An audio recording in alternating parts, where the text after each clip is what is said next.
Hi, so nataka kupeana short story about later adoption of technologies. So unaona in most African countries kabla kukuwe na hii adoption ya cell phones ambazo sasa zimekuwa so synonymous with our culture.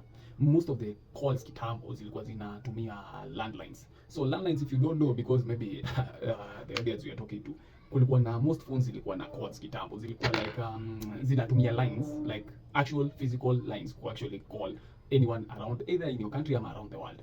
So the first time kulishai kuwa na wireless phone was back in it was around, but sasa zile iliroliwa out vizuri kiasi beta state ni around hapo 1973. Na 1973 na company ambayo like saa hii by now already is defunct, ambayo ilikuwa inaitwa Motorola. So ukiangalia Motorola wali come up with that concept, wakai hata eventually wakai mainstream, walikuwa one of the earliest adopters wireless phones.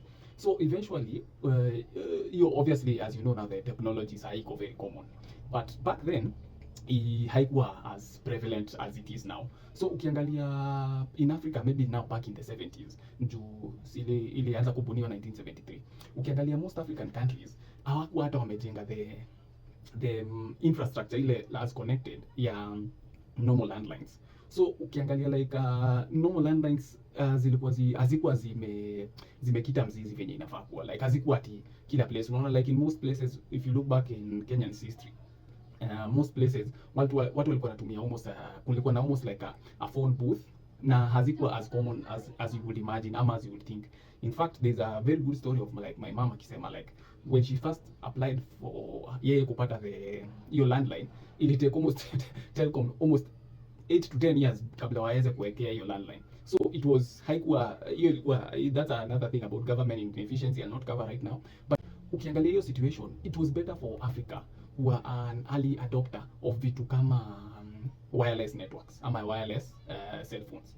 But hiyo kitu haikupika as much.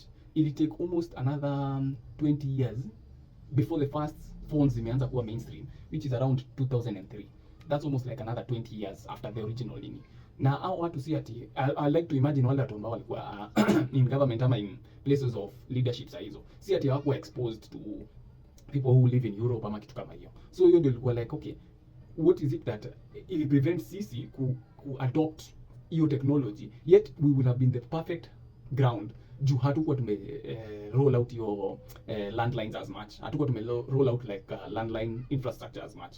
So hiyo ndio inakuwa like the peculiar thing. Now kuna like all these new technologies ambazo that they will fit even better for us than anywhere in the West. Unaona kama for example like cryptocurrencies in my opinion, they will be more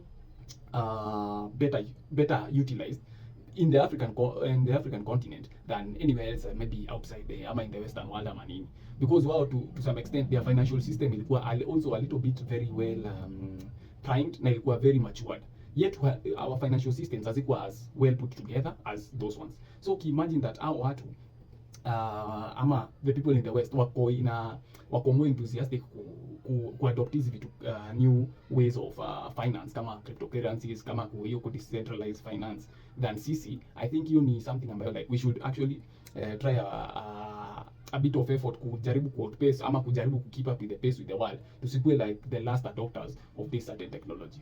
Anyway, that's my 2 cents.